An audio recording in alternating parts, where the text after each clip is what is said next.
Número 2, 2 Tessalonicenses, capítulo de número 2, você vai encontrar o versículo de número 13 e nós vamos ler até o 17.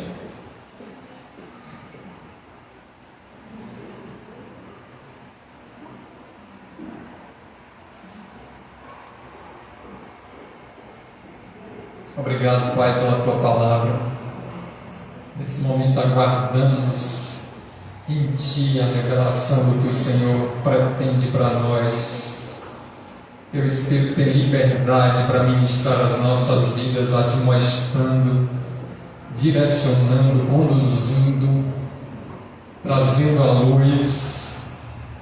Por isso, pedimos a Ti, em nome de Jesus, que as nossas mentes possam compreender qual seja a altura, a largura, a profundidade dessa palavra, que ela possa habitar em nós e que possamos colocá-la em prática para a glória do Teu nome, em Cristo Jesus, o nosso Senhor. Amém.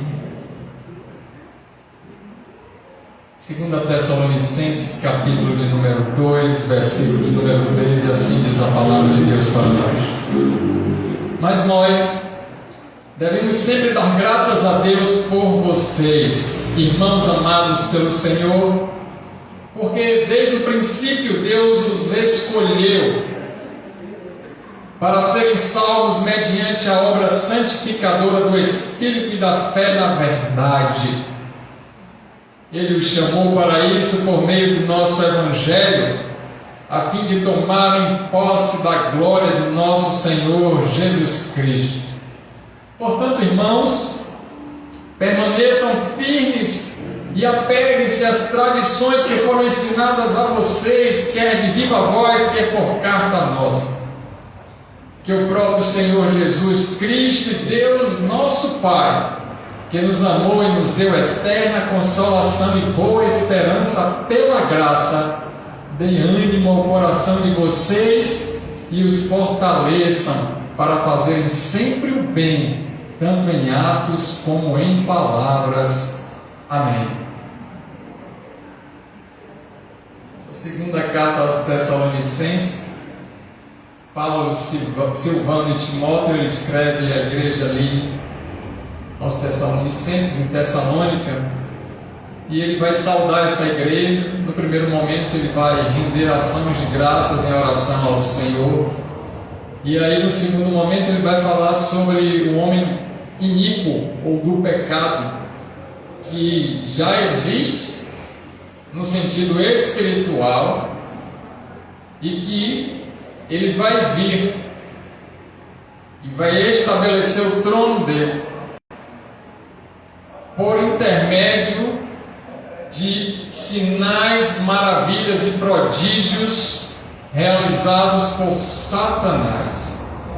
Isso a gente consegue perceber no capítulo de número 2 e no versículo de número 9 exatamente, dizendo que esse perverso ele vai operar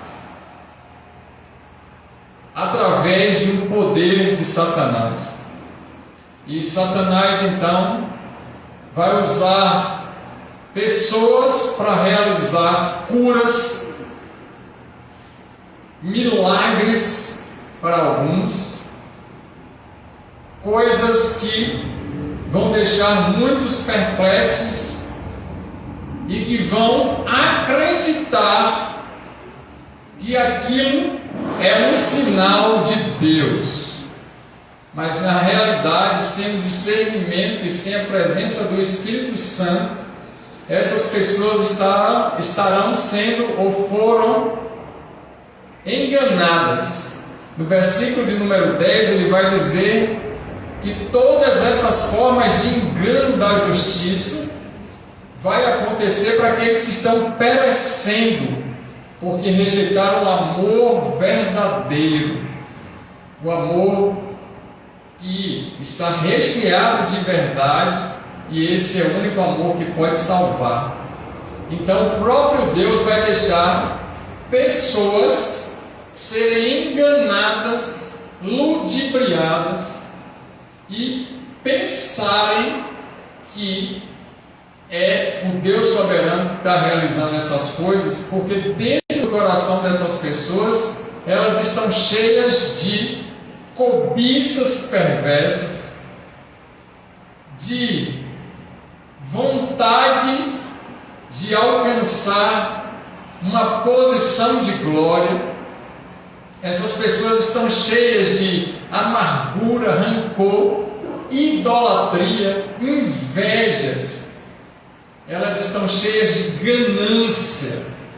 E o próprio Espírito Santo não consegue convencê-las, porque o coração delas está tão endurecido que a única maneira, então, é Deus entregá-las às próprias paixões e vontades, e ao invés disso estar acontecendo para que seja algo de salvação, vai ser algo para perdição. E Deus, Ele vai de encontro a todas essas situações para dar oportunidades para os nossos ídolos e os ídolos serem quebrados, destruídos, e a pessoa não adore um Deus falso. Então, alguém que está cheio de imoralidade, de perversidade, com o coração, a alma corrompida, ela facilmente vai ser engodada pelo pecado e vai ser enganada, pensando que é o Deus soberano que está realizando sinais, maravilhas e prodígios. E na realidade, Satanás vai operar dessa maneira, com permissão do nosso Deus Yahvé Todo-Poderoso, e ele vai conseguir atrair as pessoas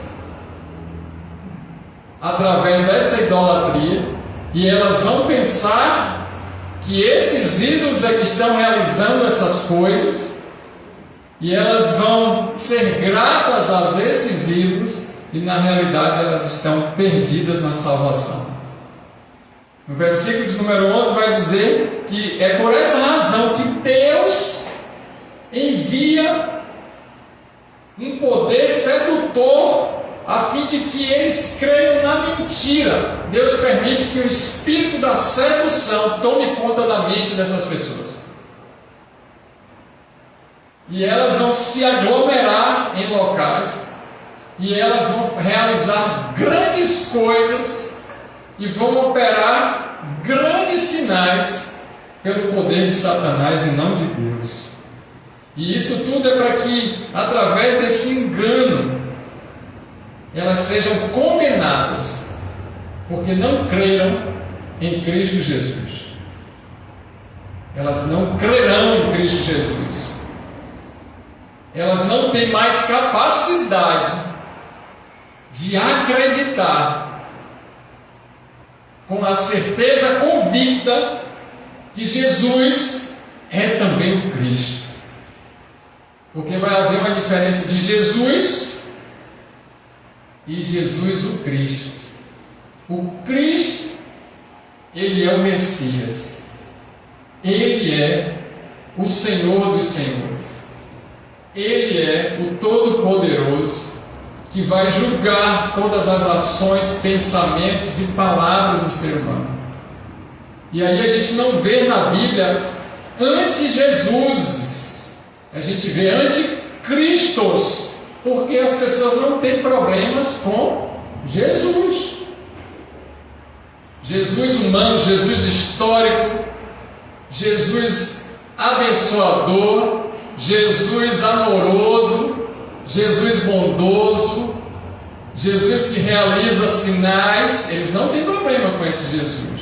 Eles têm problema com o Jesus que é o Cristo, aquele que é a palavra da verdade, que é necessário se render a Ele em obediência, se santificar, rejeitar o pecado e aguardar os comandos dele, se tornando servo desse Cristo Todo-Poderoso que se entregou e derramou todo o sangue para que eu e você e todos aqueles que crerem puderem ser salvos. E ele termina dizendo: esses serão condenados porque tiveram prazer em continuar nas práticas pecaminosas, gananciosas, egoístas, malignas, prazer na injustiça.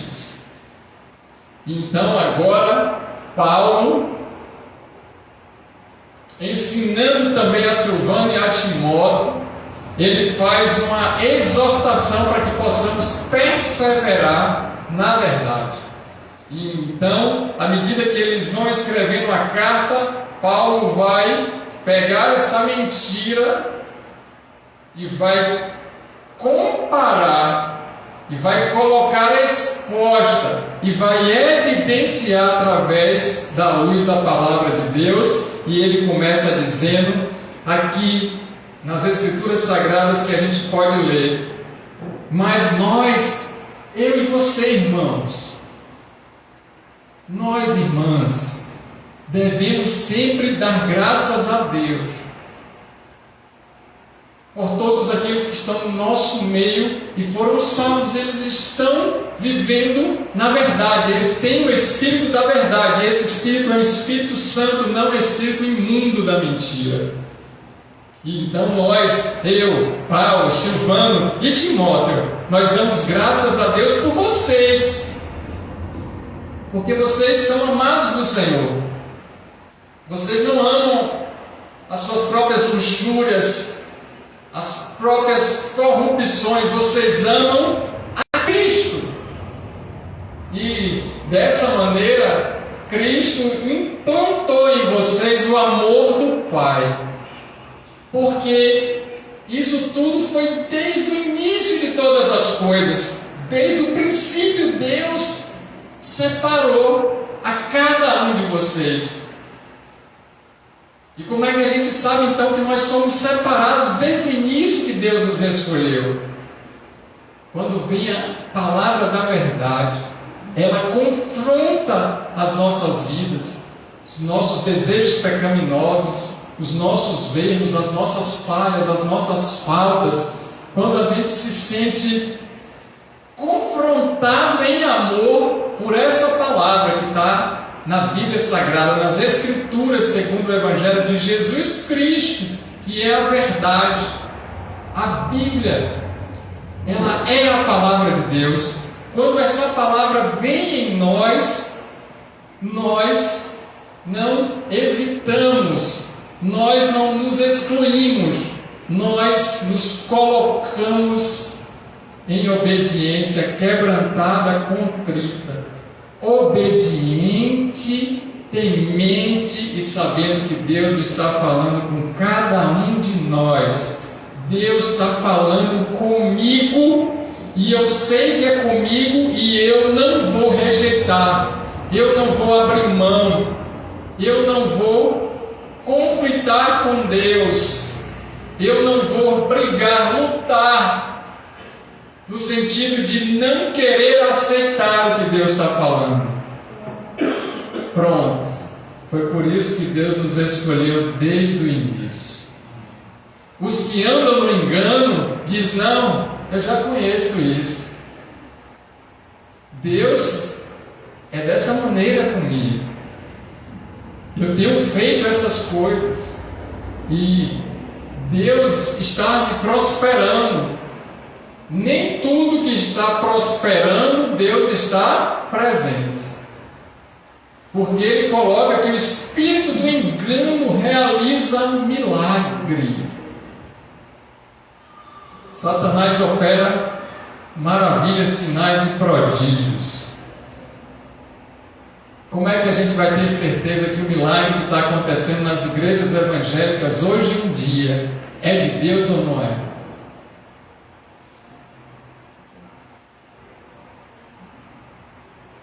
Porque o Espírito Santo testifica que nós somos filhos de Deus.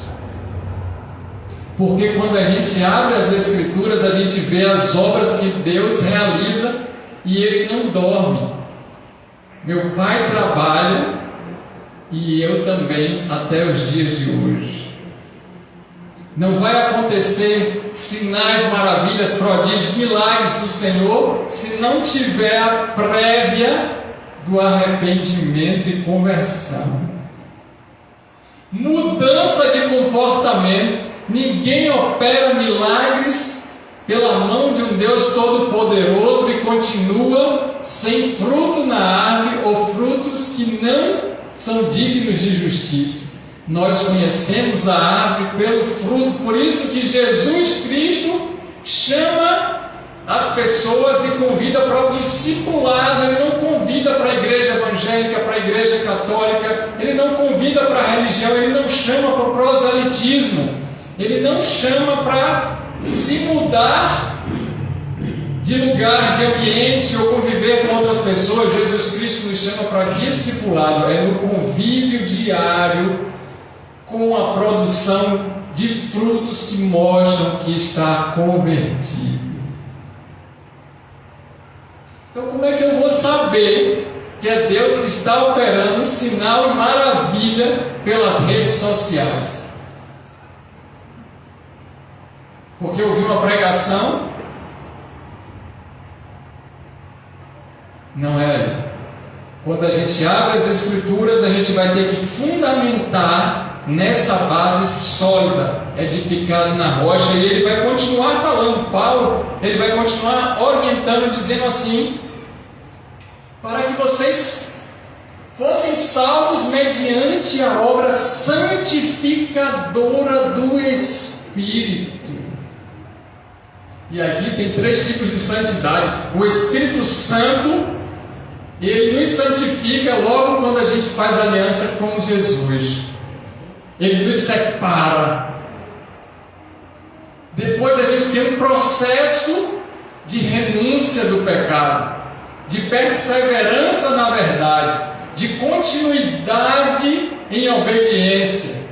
E por último, tudo isso vai convergir para um corpo glorificado e santo, semelhante ao de Cristo Jesus, o nosso Senhor. E então Paulo diz assim: olha, o que vai acontecer agora é que os salvos são santificados pelo Espírito. Aquele que roubava não roube mais, aquele que mentia não minta mais, aquele que está pregando a mentira não pregue mais, aquele que está usando a teologia do medo não use mais, aquele que está usando a teologia da prosperidade não faça mais isso, aquele que está enganando todo mundo não é para fazer isso, porque está convertido, não tem como enganar. Ou você está operando sinal pela mentira, que é filho do diabo, ou está operando pela verdade, que é filho de Deus.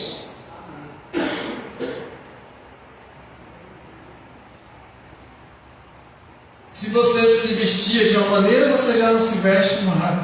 Se você tinha jargões e palavrões, palavras chulas, já não convém. E o Espírito Santo vai santificando e a pessoa vai mudando diariamente, continuamente, frequentemente, todos os dias, até a volta de Cristo Jesus, o nosso Senhor. Então, a gente olha para a vida da pessoa e a gente sabe se ela está realmente andando com Deus. E ele vai dizer: essa obra de salvação é pela fé na verdade. Porque tem pessoas que têm fé na mentira. Como é que tem fé na mentira? Se eles estão acreditando que quem está realizando algo é Deus e não é Deus que está realizando, eles estão acreditando no espírito de engano, mentira. Eles foram seduzidos. Alguns querem chamar de pombagira, pode botar o nome que quiser, não está nada. O espírito da sedução foi seduzido pelo engano, seduzido pela pornografia, seduzido pelo vício, seduzido pela ganância, pela imoralidade, pela corrupção. Aquilo que sai do coração do ser humano é que está sujo, não o que entra, Jesus ensinando. A gente não vai precisar lavar a mão agora não, porque o que está sujo é o que sai, não é o que entra. A gente precisa lavar a mão com água, depois botar água 70, depois com orexidina, depois olha, verifica se está, bota no microscópio, lava a mão de novo, porque senão não cai de cerimônia. Não, que a gente não vai fazer isso em lavar as mãos, não era isso que Jesus estava falando. Estava falando que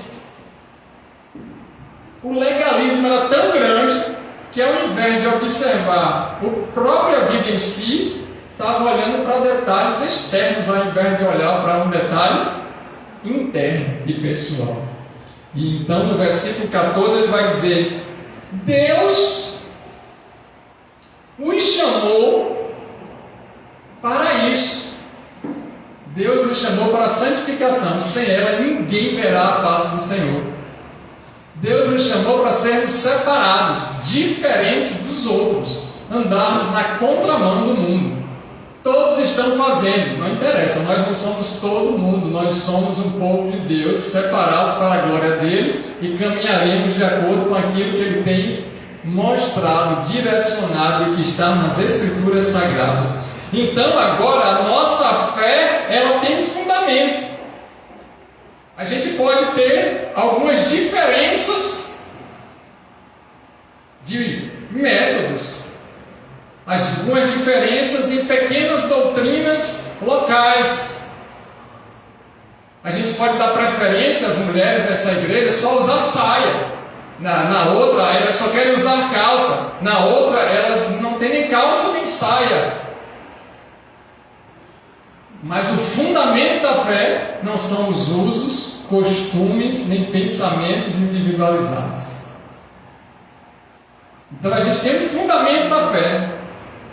E nós, como crentes, recém-convertidos ou mais maduros nessa fé, na verdade, precisamos revisar, conhecer, aprofundar quais são os fundamentos da nossa fé.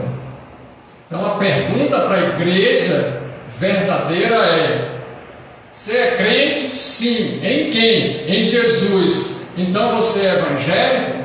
Talvez. Sim. E se você é evangélico é porque você acredita no que está nos evangelhos, segundo Jesus Cristo. E se nós acreditamos que está no evangelho segundo Jesus Cristo, nós temos principais doutrinas que confirmam isso. E a nossa vida está pautada e nós andamos de acordo com essas doutrinas de fé. Quais são? Imagine que a gente está andando na rua e uma emissora de TV mais importante da regional pega a gente de surpresa ao vivo e diz assim: qual é a sua religião? Aí você fala: é evangélico. Quais são as doutrinas da sua fé? A boca fala e o coração está cheio. Eu falei que você está decorado. Primeiro ponto, esse. Segundo ponto, esse. Terceiro, esse. Quarto, esse. Quinto, esse. E explicar com justificativo o que é a fé? Não. Paulo aqui ensinando, ele diz assim: olha, Deus nos chamou para isso, por meio do nosso evangelho. Não foi o evangelho deles. O evangelho deles eu não sei qual é. Se é segundo fulano, segundo Beltrano, segundo ciclano, segundo os segundos, ou segundo terceiros. O nosso evangelho é o evangelho da verdade. E Deus nos chamou para esse evangelho da verdade, a fim de nós tomarmos posse dessa glória. Então, a gente foi chamado para tomar posse daquilo que é glorioso, que reflete a glória de Deus, daquilo que é para a glória eterna. E essa glória não é do ser humano, não é a vanglória, não é a própria glória, é a glória do nosso Senhor Jesus Cristo. A glória é dele, é para ele, é por ele. A glória é transferida logo para quem é digno de glória. Quem está operando sinais e maravilhas por intermédio do poder de Deus não quer destaque. Ele está escondido atrás da cruz de Cristo. primeiro sinal, que é sinal de Deus. Deus não opera no orgulho, só opera na humildade. Amém? Fundamento da fé.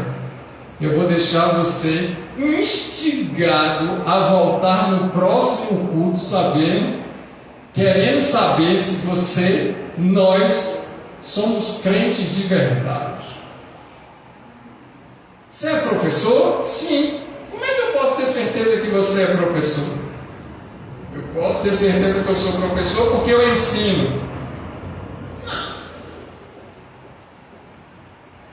Somente. Nem todo mundo que ensina é professor. E o que diz que você é professor? É o seu título? Não. Pode ter ganho um título. É o cargo? Não. Como é que as pessoas se identificam então como enfermeiro, como médico, como fisioterapeuta, como advogado, como juiz? Como é que a gente sabe disso? Porque eles estão em um fundamento científico relacionado com a profissão. E se lá no mundo é dessa maneira, como é que eles têm certeza que a gente está no fundamento que é Cristo? As nossas ações práticas refletem a glória de Deus. Amém? O nosso testemunho reverbera pelos quatro cantos do mundo. Mas não esqueça, quais são os fundamentos da sua fé, da nossa fé? E por que eu sei que você é evangélico? Por que não é católico? Por que não é budista? Por que não é muçulmano? Por que não é judeu? Por que não é hindu? Por que não é espírita? Por que não é das religiões afrodescendentes? Por quê? Por quê? Por que não é? Por que você se diz que é crente em Jesus? Vou deixar você afoito para saber se você realmente pertence a Cristo. Portanto, irmãos, versículo número 15. Olha o que Paulo traz. Permaneçam firmes. Não é para duvidar nem titubear. Se com essa pergunta que eu fiz você ficou sem certeza,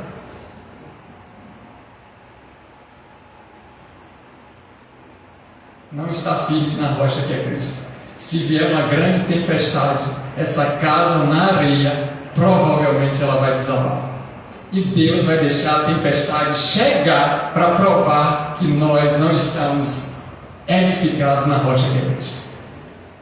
Porque desde o início Ele escolheu os verdadeiros. Só fica firme na palavra e quem persevera é quem foi escolhido. E aí não é a escolha que Deus diz assim: esses aqui para cá, esses aqui não. Ministério Resgatar e Restaurar são meus, o outro ministério não. Para a direita os meus, para a esquerda os não. Essa escolha está dizendo assim: a palavra veio, a fé vem pelo ouvir e ouvir a palavra de Deus, e essa palavra ela teve acesso à nossa vida para que a gente responda de acordo com o chamado que Deus nos deu. Essa palavra é tão poderosa que ela modifica a nossa estrutura no sentido de mudança de pensamento, ideologia, e a gente se volta para Cristo e começa a segui-lo em obediência, aprendendo diariamente as coisas relacionadas com o ensino das Escrituras, discipulado. Aquele que resiste não é de Deus. Então Deus está te dando e me dando uma nova chance hoje de conversar.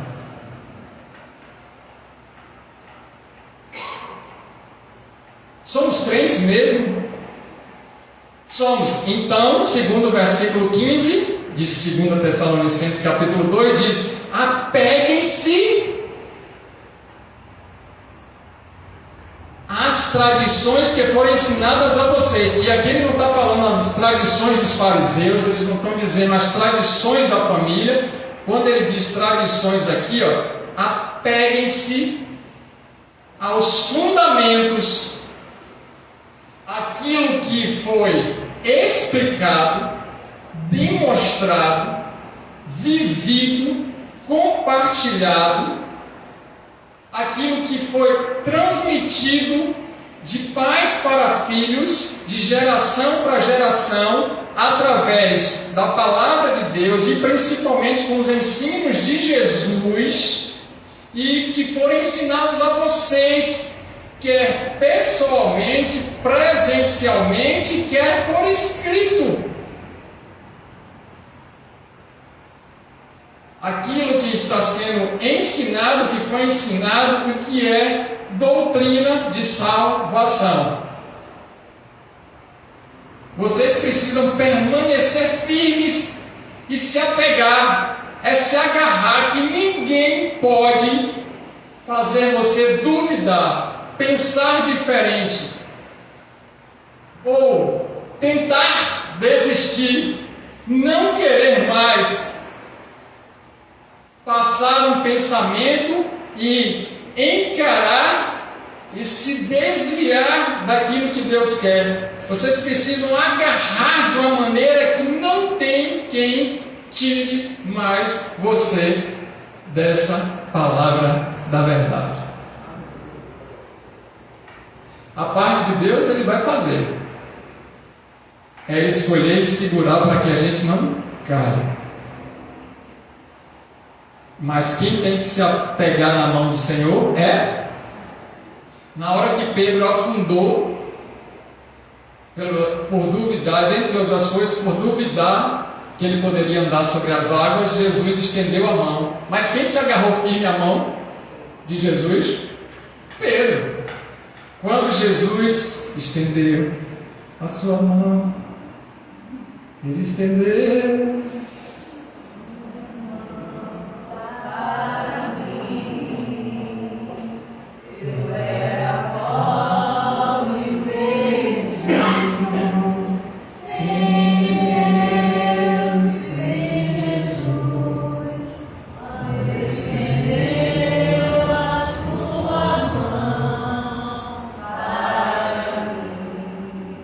pode se apegar firme nessa mão de Cristo para sempre. Olha a diferença dos louvores e dos hinos antigos. Fundamentação de fé. Se apeguem a essas coisas. 16. Que o próprio Senhor Jesus Cristo e Deus, o nosso Pai, que nos amou, Ele nos amou e se entregou primeiro. Deus que foi ao nosso encontro, ainda quando estávamos perdidos e assolados no pecado, e nos deu eterna consolação. Nosso Deus é um Deus de consolo. No momento de fadiga e tristeza profunda, Ele vem e traz o refrigério e fortalece a nossa alma, encoraja a nossa vida. No momento que a gente está pensando em desistir, Ele vem com um bálsamo, com um toque especial. Ele restaura a nossa sorte. Ele deixa a gente chegar no limite, para que a gente possa saber se realmente somos convertidos.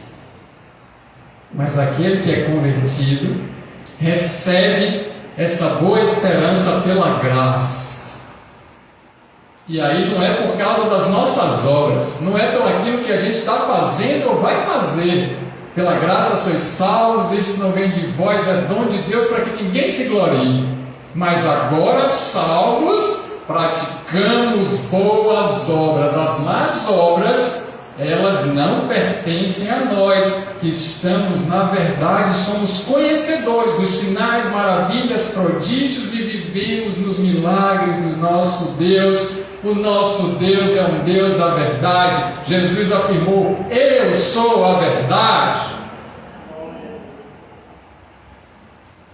Então, quem está com a vida com Deus, pratica boas obras. Ele serve sem querer nada de volta. Aquele que muito deve, muito ama, então ele começa a perceber, essa pessoa começa a entender, e ela começa a querer e a fazer grandes coisas pelo Senhor, para o Senhor e por intermédio do Senhor. Ele é muito mais do que um voluntário. Ele é um servo que se torna amigo e também filho de um Deus e Pai Todo-Poderoso e Senhor dos Senhores. Agora, o que não é salvo, ele vai querer realizar alguma coisa ou convencer a Deus que ele pode ter uma chance de ser amado. Ele pode e quer convencer a Deus que fazendo alguma coisa, Deus pode olhar para ele diferente e diz: venha.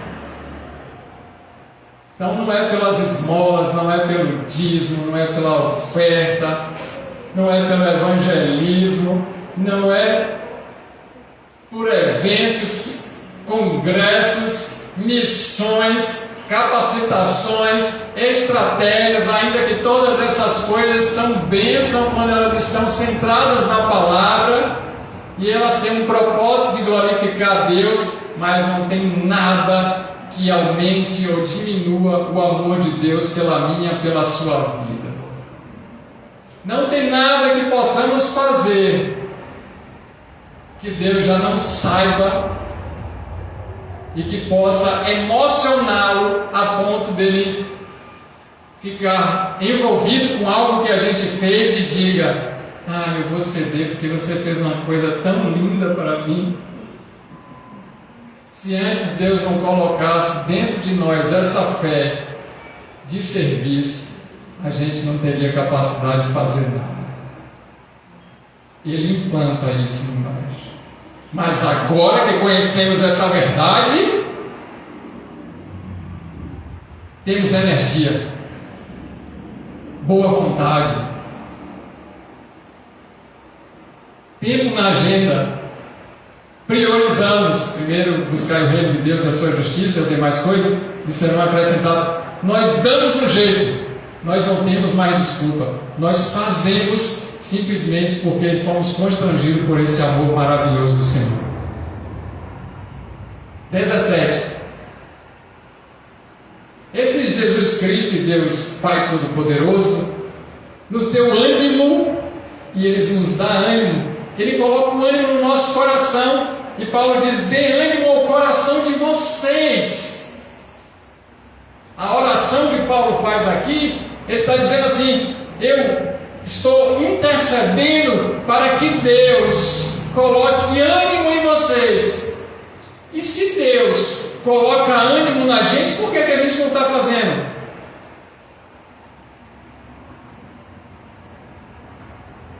E esse próprio Deus vai nos fortalecer para fazermos sempre o bem. Fazemos o bem, tanto em atos como em palavras.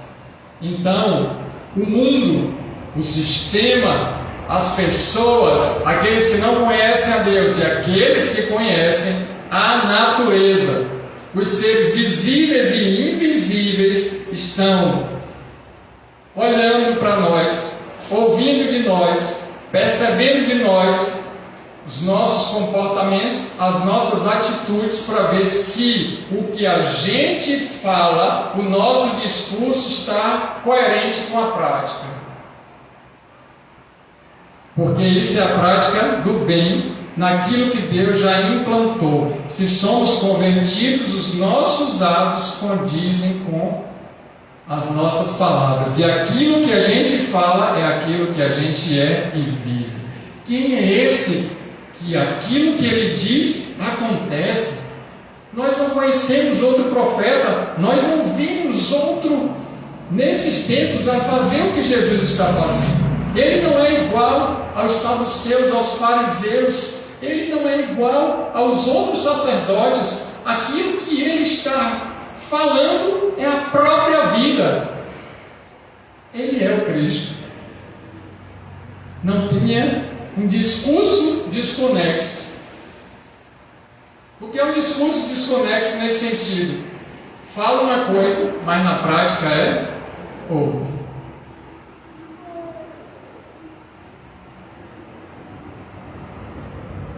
E aí ele encerra dizendo isso. Vocês precisam, nós precisamos viver esse Evangelho. Por isso que ele começa essa parte da carta dizendo: damos sempre graças a Deus, porque sabemos que essa obra que vai ser completada naqueles dias em Cristo Jesus, Deus já iniciou e Ele é poderoso para cumprir aquilo que Ele falou como promessa. E eu dou graças a Deus porque vocês são crentes em Jesus. Aleluia! Olha a alegria de Paulo e ao mesmo tempo os ensinamentos que Deus colocou para que Paulo pudesse transmitir e chegar na minha e na sua vida nos dias de hoje. Então a gente percebe que a verdade, ela precisa ser ouvida, guardada e praticada. Somos realmente crentes em Jesus? A fé sem obras é morta. Aí é que traz essa proposição que Tiago ensina. É nesse sentido aqui de fundamento da fé. E para que a gente não esqueça, quais são os fundamentos da nossa fé? São esses, que é o dever de casa. Está nas Escrituras Sagradas e bem mais fácil nos Evangelhos, e respaldada e confirmada nas cartas do apóstolo Paulo. Aleluia! Como é que a gente sabe então que nós somos crentes em Jesus? Por causa das nossas práticas coerentes com os nossos discursos. E como é que a gente sabe que é o espírito do engano, que é um falso profeta, que é um falso Cristo? Porque o discurso está incoerente com a prática. Ninguém pode ter uma ideologia contrária àquela que está nas Escrituras Sagradas e dizer que é de Deus. Ninguém pode realizar coisas, mesmo que seja em nome de Deus, se não estiver de acordo com as Escrituras Sagradas. Então, se Jesus nasceu e foi colocado na manjedoura e morreu para a gente seminu, crucificado, qualquer discurso que seja diferente dessa simplicidade, dessa humildade, é um discurso desconexo com a verdade. E Deus então está nos convidando para ser pobres, sim, de espírito. Deus quer nos tornar ricos, riquíssimos na palavra. E Deus vai nos dar condição de muitas coisas, sim. Fui moço e hoje sou velho e nunca vi o servo de Deus passar necessidade nem sua descendência mendigar o pão. E Deus vai nos dar condições para fazermos missões, realizarmos coisas e ajudarmos pessoas, famílias e nações? Sim. Individual ou coletivo? É para a glória de quem? Deus trabalha no individual e trabalha no coletivo. Então, se Ele está dando algo individual, tem que ser para o coletivo. Então, eu não posso estar acima do padrão do coletivo, com uma diferença muito grande, porque senão tem alguma coisa errada. O discurso desconexo. Quem eram os discípulos de Jesus? Tinha mulheres que eram da autarquia, casadas com oficiais romanos e com pessoas importantes no governo de Roma, mulheres riquíssimas, e elas ajudavam e cooperavam no ministério de Cristo, inclusive com a autorização dos esposos que não eram crentes. Olha que mistério.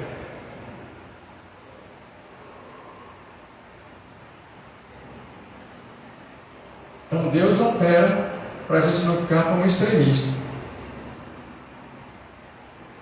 Então a gente tinha ali 3 mulheres ricas, mas a gente tinha 12 bem pobres. Não eram 14 riquíssimos e um pobre. Como é difícil o rico entrar no reino dos céus. Porque ele pensa que o que Deus está dando é para ele. Deus não está dando para ele. Deus está dando para ele multiplicar. Tudo que a gente guarda e retém, Deus não tem como multiplicar. Eu falei agora para você tocar fogo em dinheiro, rasgar, pegar sua conta e transferir de Pix para todos os irmãos? Menos, né? A gente tem compromisso, a gente tem família, tem situações. Eu estou trabalhando aqui no espírito do engano. Qual é o espírito do engano? Deus te chamou para a prosperidade financeira e não olhe para o lado, caminhe para o status e sucesso. Está entendendo? Isso não é fundamento de fé. Deus pode dar tudo?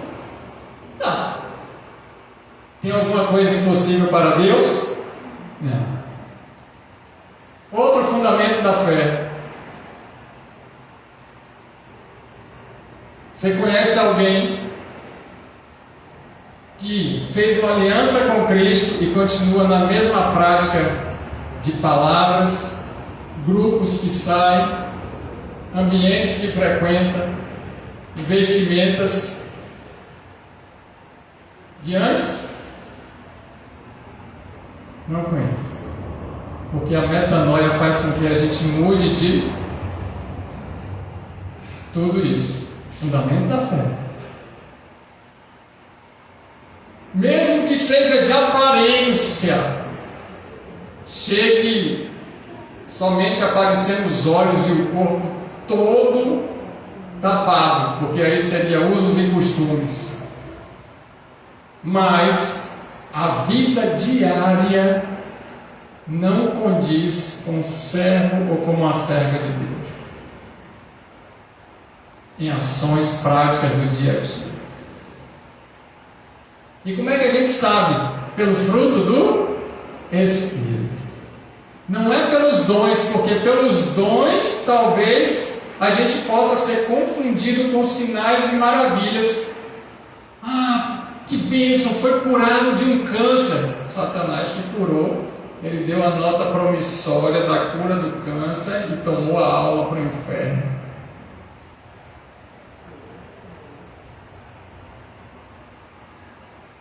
Está escrito aqui, a gente leu isso. E a gente precisa então orar para termos discernimento nos últimos dias, para saber o que é de Deus e o que não é de Deus. E a única maneira, se a gente estiver cheio do Espírito Santo para discernir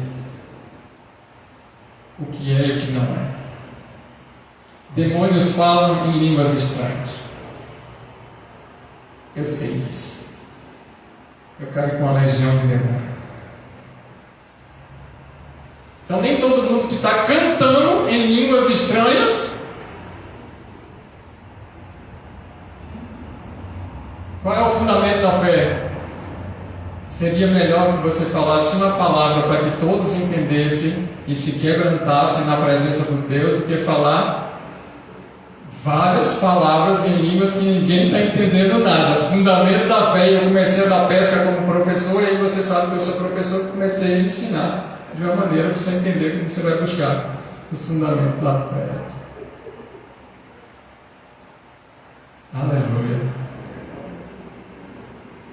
Para você não ficar sem um direcionamento.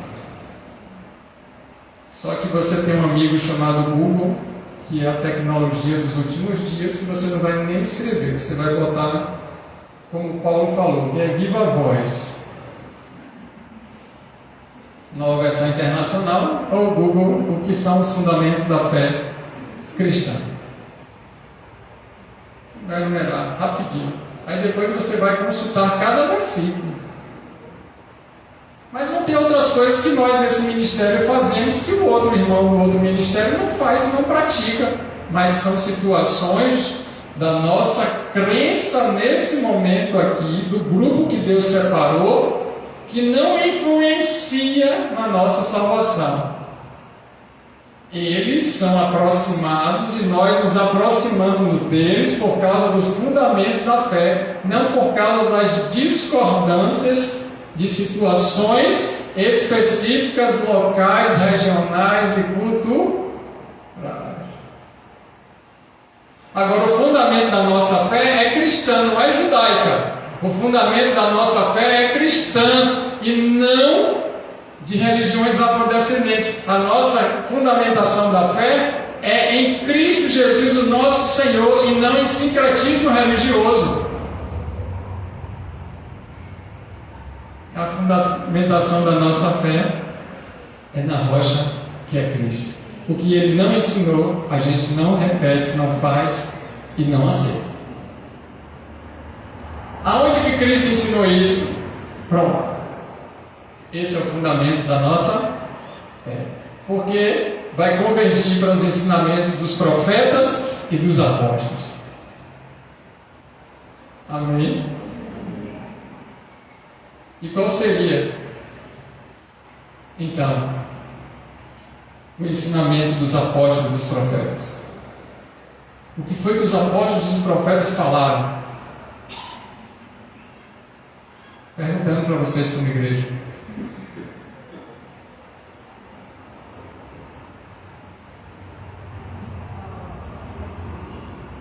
Salvação só em Cristo. Fé por meio da fé em Cristo. Fundamentação. Os profetas e os apóstolos ensinaram que sem arrependimento não existe conversão. No oba-oba, na agonia das luzes, no tocar das músicas, nas cores e no levantar a mão, não quer dizer nada. Isso pode acontecer no domingo, eu quero ver segunda, terça, quarta, quinta, sexta e sábado. No domingo tudo pode acontecer dentro da igreja evangélica. Dá um salto de 10 pessoas para 1 milhão de pessoas. Não quer dizer nada. Quando Jesus disse, a partir de hoje, eu não vou curar mais ninguém e não vou multiplicar os pães e os peixes, não ficou mais um. E ele disse, é necessário então vocês comerem da minha palavra, viverem a minha palavra, é necessário vocês beberem de mim. Duro é esse discurso.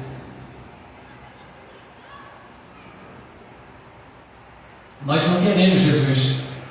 ter uma vida semelhante à sua.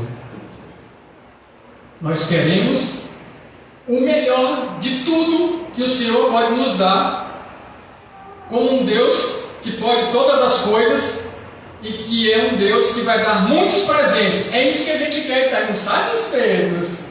A gente quer só Jesus. Nós não queremos um momento de sofrimento, tristeza e renúncia, porque quem cobra isso é Cristo, o Messias. E a igreja que tinha naquele momento mais de 72 pessoas se resumiu a 12. Jesus olha e diz: vocês não vão embora não? Vão com eles não? Aí Pedro tem uma revelação poderosa do Espírito Santo, porque Pedro estava fundamentado na verdade. Para quem iremos se só o Senhor? Falas bem, porque essa revelação não veio de ti. Se o Pai não tivesse entregado para você, você nem sabia agora o que você ia falar. E aí ele já tirou a glória de Pedro, porque não foi o apóstolo Pedro, cheio de Deus, que realizou tão. Se não viesse de cima, você não ia ter nem o que falar.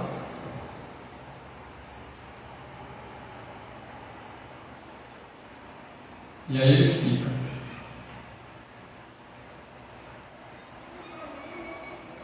Inchar não quer dizer que está amadurecendo. Crescer não quer dizer que tem qualidade. O tempo avançar não quer dizer que amadurecemos no Evangelho.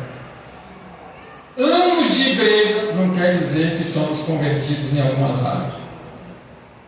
Tempo de Evangelho não quer dizer nada se não tiver intimidade com o Espírito Santo e conhecer o Senhor Todo-Poderoso. Dias de participação em ministérios não quer falar nada diante de um reino e não de uma empresa. Metas alcançadas, estratégias realizadas, objetivos propostos, alcance da missão não quer dizer nada se Cristo não for o centro, não estiver glorificando o nome dele, e se tudo isso for para que a gente possa melhorar e entender que dependemos dele para todas as coisas. Amém? Glória a Deus. Oremos ao Senhor nesse momento. Você que não adotou seu dever de casa, porque está chegando agora na rede social, a gente ministrou sobre a palavra da verdade e a pergunta ficou no final foi: como é que você sabe que você caminha na verdade? Quais são os fundamentos da fé cristã relacionados com o Evangelho da salvação de Jesus Cristo? Obrigado, Senhor, pela Tua palavra. Lâmpada para os nossos pés e luz para o nosso caminho é a Tua palavra. Conheçamos e prossigamos em conhecer a Cristo. Porque dele, por ele e para ele são todas as coisas.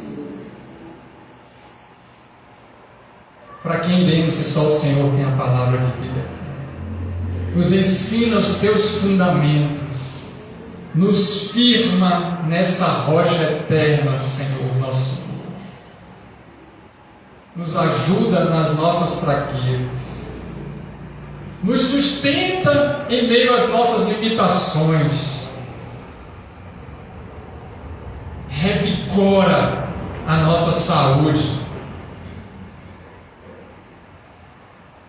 Nos enche de discernimento e que tenhamos entendimento cada vez mais para compreender qual seja a altura, largura, profundidade em Cristo Jesus, o nosso Senhor.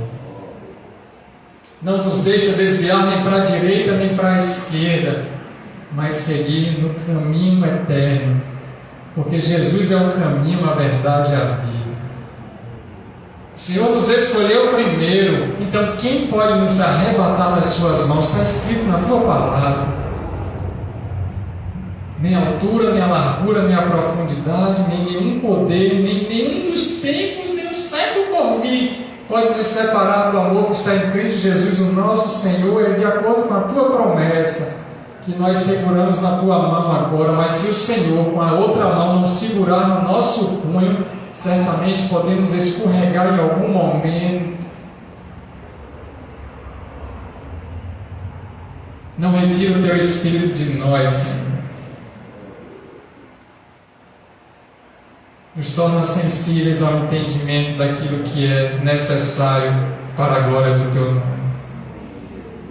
Precisamos de ti, nosso Deus.